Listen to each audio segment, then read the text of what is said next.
Good morning, class.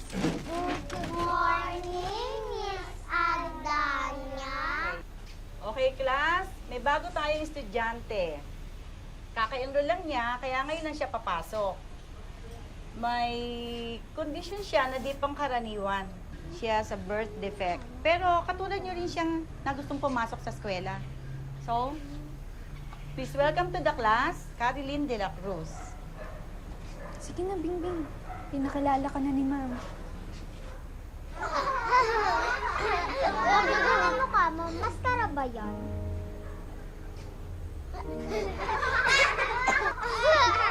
Silence, please!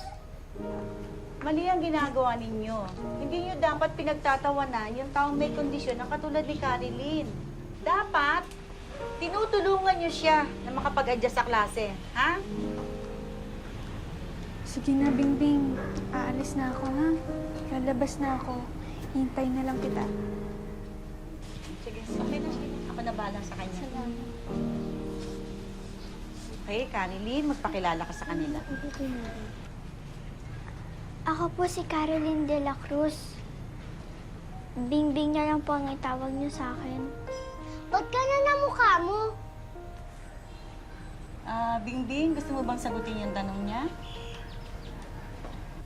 Sabi ng nanay ko, pinaglihi daw niya ako sa balat ng kalabaw. Kaya meron akong balat ngayon sa mukha ng kalabaw. Sige, maupo ka na, please.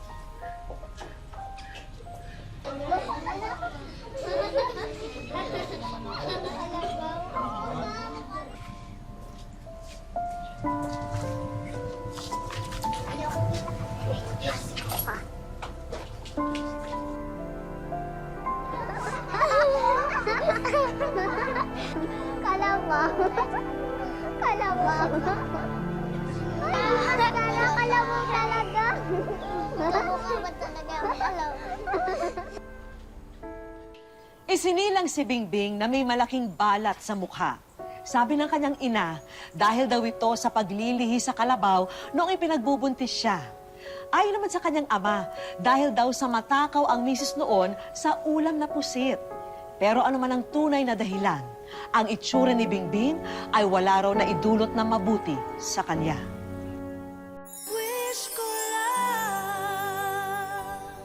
Bingbing! Oh, ba't nandiyan ka pa rin? Hindi ka ba papasok? Ano ba yun? Oo, hindi. Halika na, pumasok ka na. Ayoko na pumasok. Ayaw naman ng mga bata sa akin eh. Lumalayo sila sa akin. Kaya ka nila nilalayuan kasi hindi ka pa nila kilala. Hindi nila alam kung gaano ka kabait, at saka kalambing, at saka... Teka, baka hindi ka pa naliligo, kaya nilalayuan ka nila. Mabaho ka ata eh. Paano nga? Ay, bantot!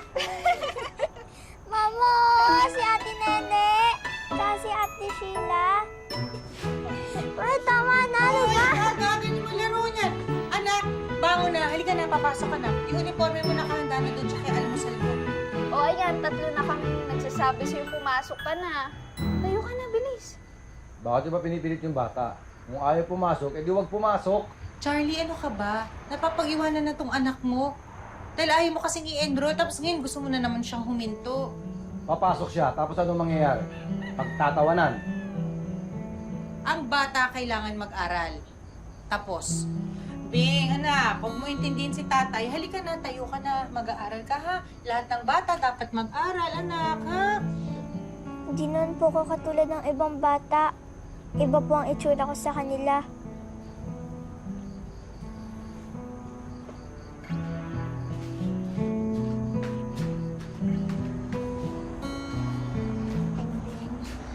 Iba lang ang itsura mo sa kanila. Pero bata ka pa rin katulad nila. Kailangan mong pumasok sa eskwela. Sige na, para kay ate. Para kay ate. Ay, ba't sa kanya lang? Paano naman ako pati kay mama? Para sa inyo na rin, ate. Sige na.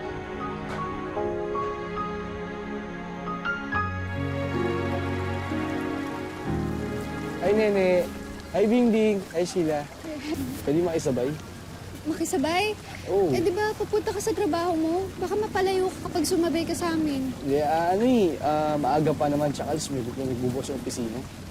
Alas 9? Wala pang alas 7, nasa daan ka na. Yes. Kasi, totoo niyan, kung ako pa hinihintay. Kasi baka mamaya, walang kasabay yung ate niyo pa uwi.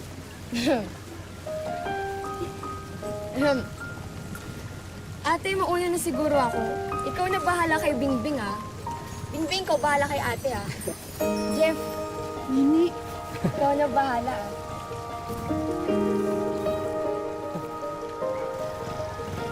ah. Tara na po, ate.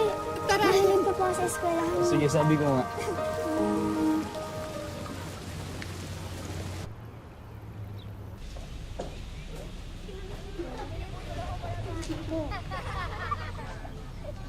Ano yan?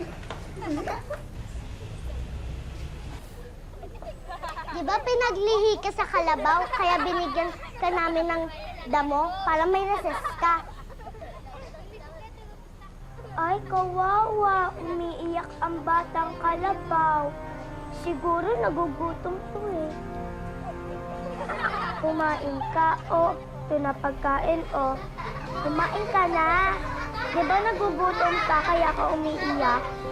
Sabi ko kumain ka eh. Tigil yan! Ba't yung ginagawa to, ha? Bakit nasa salbahin nyo? Ito ba tinutulong mga magulo nyo sa inyo? Sige, dapatin niyo yung mga damo na yan. Dadaling ko ka sa principal's office. Bilisan nyo! Bing, okay ka lang? Dito ka muna, ha? Dadaling ko lang to sa principal's office. Sisiguraduhin ko mapaparusahan itong mga salbahin ito!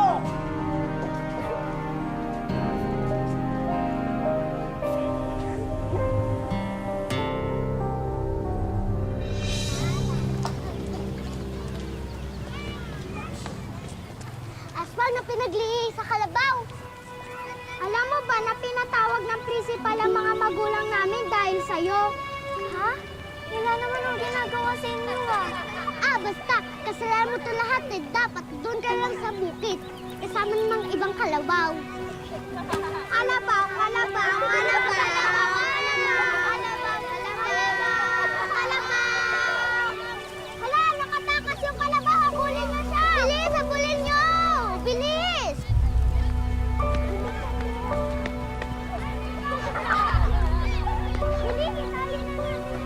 Ano naman ang ginagawa sa inyo, ah?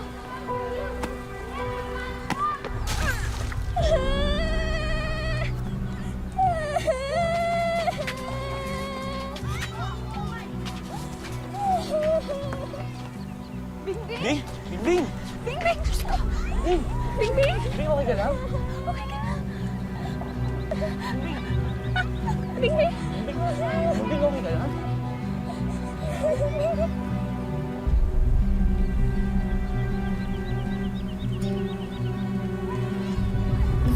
Madalian sa klinik!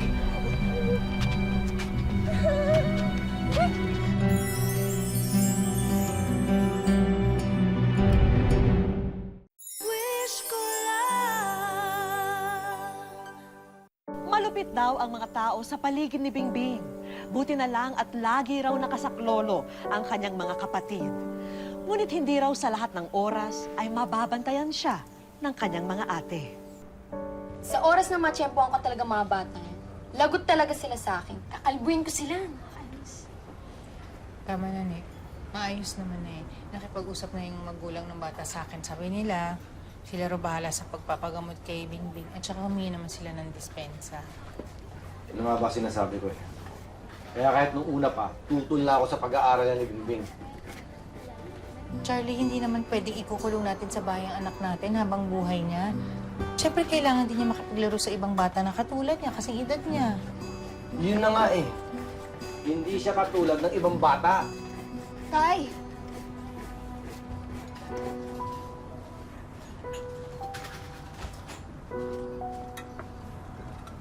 Sige po, mauna na din po ako. Salamat po. Salamat din sa'yo, Jeff. Mabuti na lang nandun ka kanina. Okay lang po, wala pong problema. Sige, salamat po. Sige. Sige, salamat, Jeff. Ingat ka, ha? Sige po, salamat po. Mabait na bata yung Jeff na yan, ha? Naniligaw ba siya sa'yo? Nako, kung yang si Jeff ay nanliligaw sa'yo o gustong mangligaw sa'yo, sabihin mo gawin niyang formal. Gusto ko akit siya ng ligaw dito sa bahay, hindi yung ginagawa niyang dahilan si Bingbing na hinahatid sundo niya. Opo.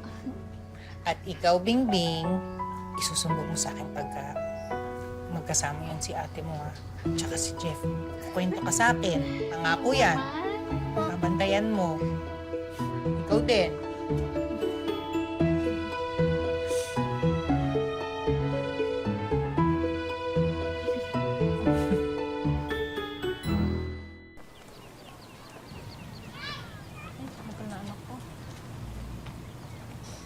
Klase pa na anak ko yung anak ng aswang, oh. Tingnan mo. Oo nga. Aswang talaga siya. Balat ng kalabaw. Rem. Ano siya pinaglihi sa balat ng kalabaw? Ganon. Ay, naku, aswang talaga. Nakakatakot, oh. Hawakan yung mga anak niyo, oh. Dali. Klase pa na nila. Sana, may aswang pa nga. Lagyan sa mo. Anak, dali. O, yung mga anak niyo, ingatan niyo.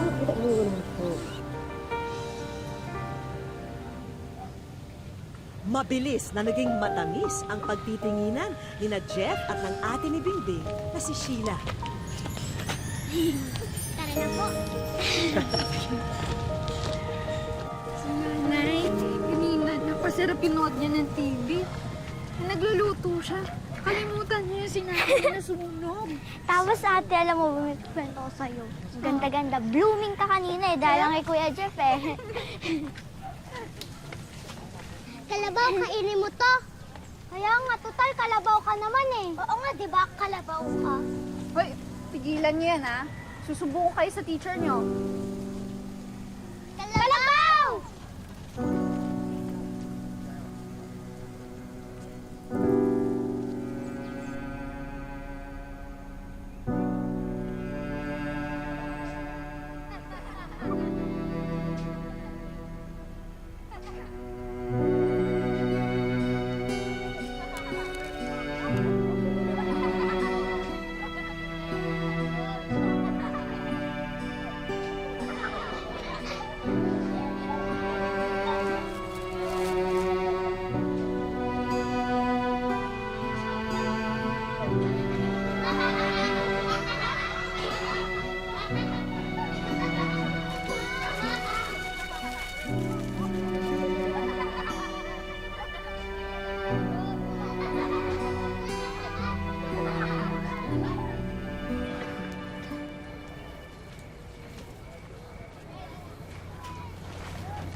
Oh, flowers mo.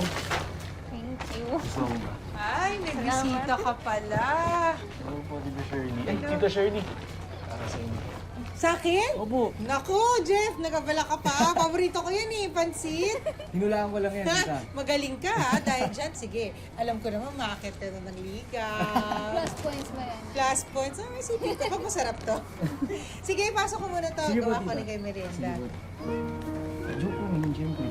Mami kasi, isipin kagad tayo mga bata. Nag-effort ka talaga. Oo naman, para sa'yo. Walang ka pa. Wala, dyan lang nakita ko lang kasi sa tabi. Amuyin mo, baka mamaya hindi... May... Habang nagkakwentuhan kayo, mag-merienda muna kayo. Ay, thank you po. Thank you po, Nay. Sige, enjoy kayo dyan. Thank you. Kain ka na. Sige lang. Nakita lang itong busog na. Malapit na tayo matapos. Ito pa sila. Ayun, dyan. Ay, asan ang ate mo? Sheila, halika na. Nay, maganda ba yung suot ko? Maganda ka na, anak. Ang dami ng problemahin yan. Oo, halika na. Harapin na natin sila. Ako tuloy yung nininervyos. Bakit ate? Anong gagawin nila? Mamanhikan kasi sina Kuya Jeff. Mamamanhikan? Oo. Hihingi sila ng permiso kina tatay para magpakasal na sina ate. Magpakasal?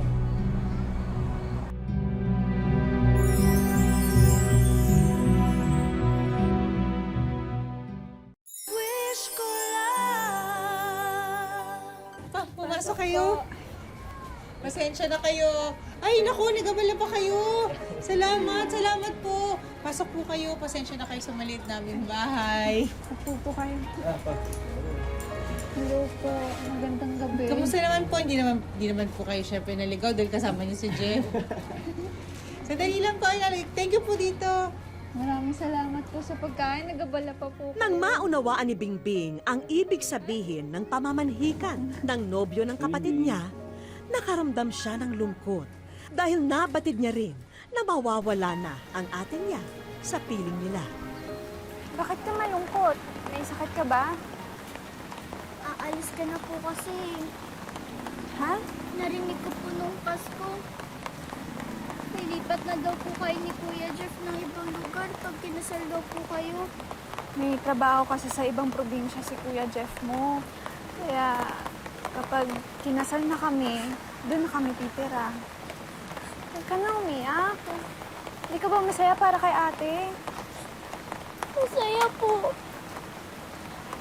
Kaya lang, wala na po manggigising sa akin.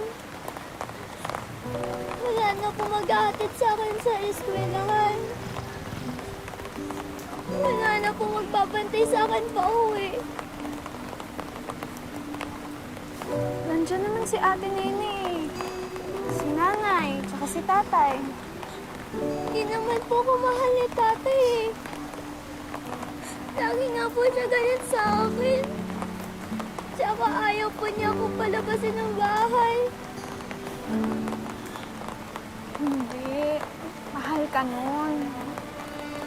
Nahihirapan lang siyang ipakita sa iyo.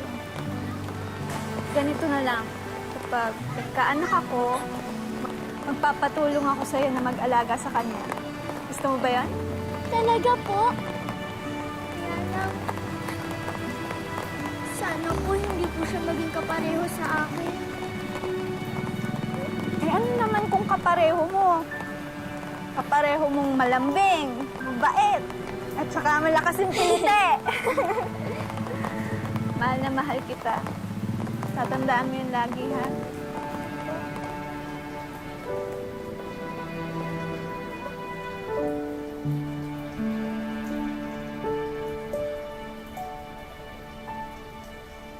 Makalipas ang 1 taon, ikinasal na si Sheila at nakaalis na sa kanilang bayan.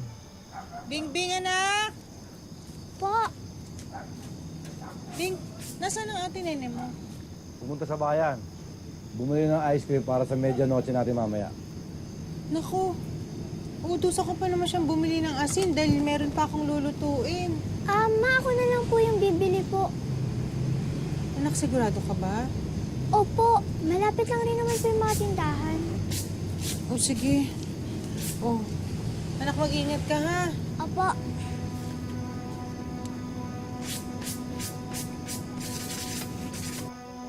Dahil wala na ang ate niya na palaging nagbabantay at nagtatanggol sa kanya, mas madali na siyang napagdiskitahan ng mga taong hangad ay asarin at saktan si Bingbing. Uy! Ay! Ay! Ay!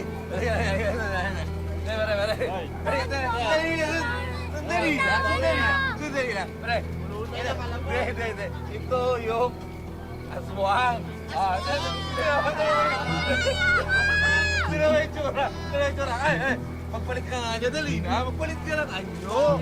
Magpalit ka ng anyo. Patingin, dali. Magiging kalabaw. Charlie! Charlie! Yung anak mo! Pinapaglaruan ng lasing sa kanto! Si Bingbing! Ay! Mami! Wapaka-OA mo siya. Tawag niyan ako! Aray! Kapal ang mga pagmumukha ninyo. Hindi aswang ang anak ko. Kayo mas masahol pa sa aswang. Ha? Hindi!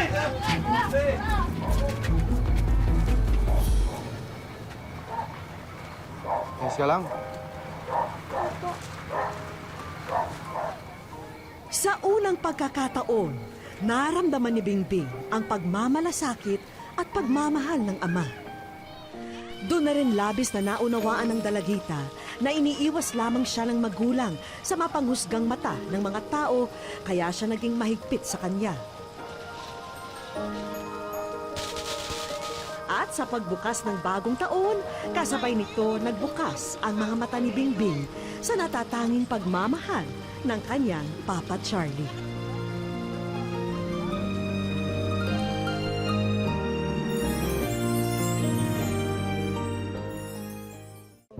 Ginasungog ako sa akong kaklase na ginasabihan ako na aswang, tapos nagatangis na ako, ginasumat na ako sa akong teacher.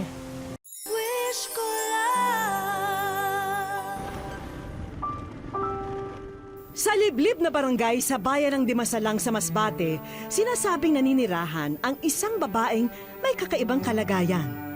Sa aming pagbisita sa kanilang tahanan, higit naming nakilala ang dalagitang tila nagkukubli sa itim na maskara.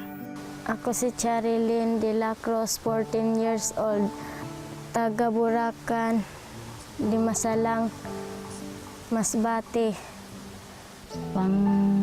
Tatlo po yung si Bingbing. Tapos, pag anak ko sa iya, pag kataon niya, wala man kumakuan sa iya, hadlok. Kaya kita ko man sa iya na bata man. Ito mula iya pamayhan. Kakambal na ni Bingbing ang malaking itim na balat na bumabalot sa kanyang mukha. Kaya naman lumaki siya na tila binabato ng kung ano-anong tawag ng pangungutya at pangmamata. Kalabaw, unggoy, aswang, lahat ng ito'y pinatatagos lamang ng dalagita sa kanyang kabilang tenga. Gayunpaman, kung minsan hindi rin niya maiwasang masaktan at magdamdam. Ginasungog ako sa akong kaklase na ginasabihan ako na aswang, tapos nagatangis na ako, ginasumat na ako sa akong teacher. Grade 6 na ngayon si Bingbing at todo ang kanyang pagsusumikap upang makatapos sa kanyang pag-aaral. Ayon sa espesyalistang tumingin noon kay Bingbing, ang kanyang kalagayan ay tinatawag na congenital giant melanocytic nevus. Isa lamang umano sa kada 500,000 Pilipino ang mayroong ganitong kondisyon kung saan nababalutan ang ilang bahagi ng katawan ng naglalakihang balat. Malinaw na ngayon sa pamilya ni Bingbing ang kanyang sitwasyon. Tanggap na rin ng bata na habang buhay nang natatakpan ng tila itim na maskara ang kanyang mukha. Dili man sa aton pagkagawa ang atong pagkagwapa. Sa aming pagbisita kay Bingbing, may munting hiling siyang ibinahagi sa amin. Sana raw ngayong bagong taon ay makasama nila ang kanyang panganay na kapatid na si Sheila, na kanyang numero 1 tagapagtanggol noon. Ginaminog ko sa iya kay wala ko sa iya kakita. Naisin man pauwiin ang kanyang ate mula sa Tarlac. Kulang pa sa pangkonsumo ng pamilya ang kinikita ni Mang Charlie sa pakikisaka. Hindi magarang damit at marangyang medianoche ang hiling ni Bingbing ngayong bagong taon. Sapat na sa kanyang makapiling ang kanyang ate Sheila nang sa gayoy muling mabuo ang kanyang pamilya.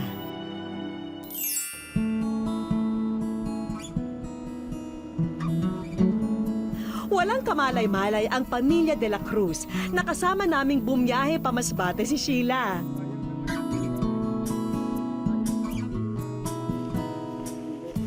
Mula sa malayo, tila nakatunog si Charlie sa taong papalapit.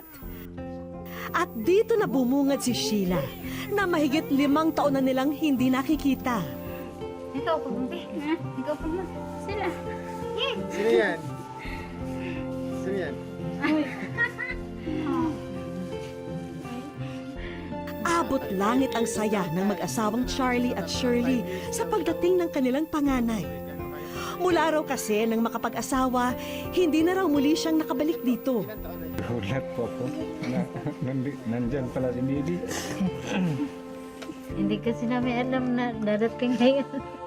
Habang si Bingbing na may halos walang patid sa pag-agos ang luha at hindi na makapagsalita.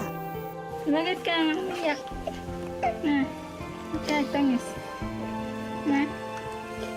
Bakit? mga luha ng kaligayahan dahil sa wakas ay nakasama na niya ang mahal na kapatid.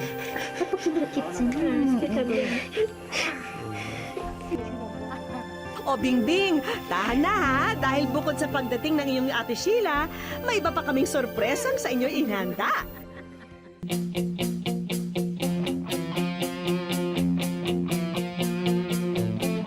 Hapon na nang makababa kami sa resort na ito. O mamaya na ang swimming ha, tignan nyo na muna ang aming inihanda para sa inyo.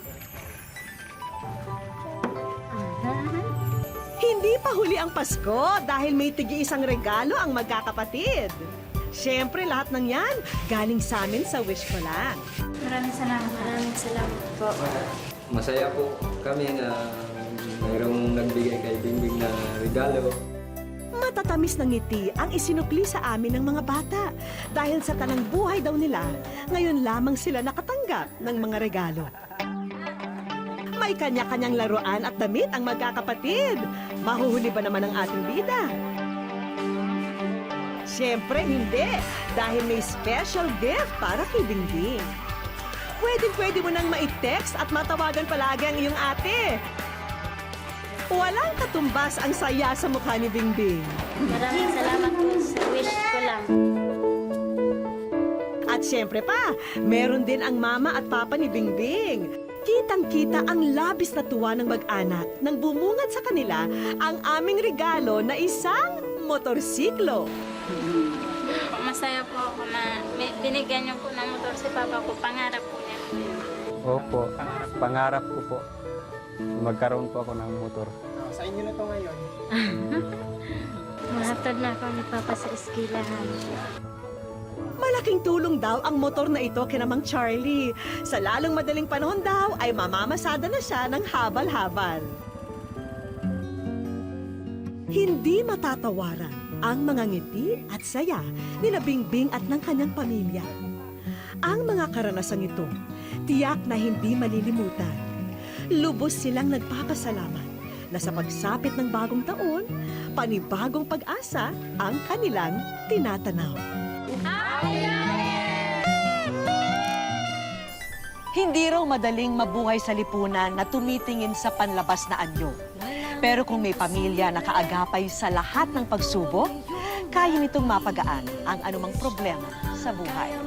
Ako po si Vicky Morales, muli pong nagpapasalamat sa inyong pagsubaybay dito sa Wish Ko Lang. May sorpresa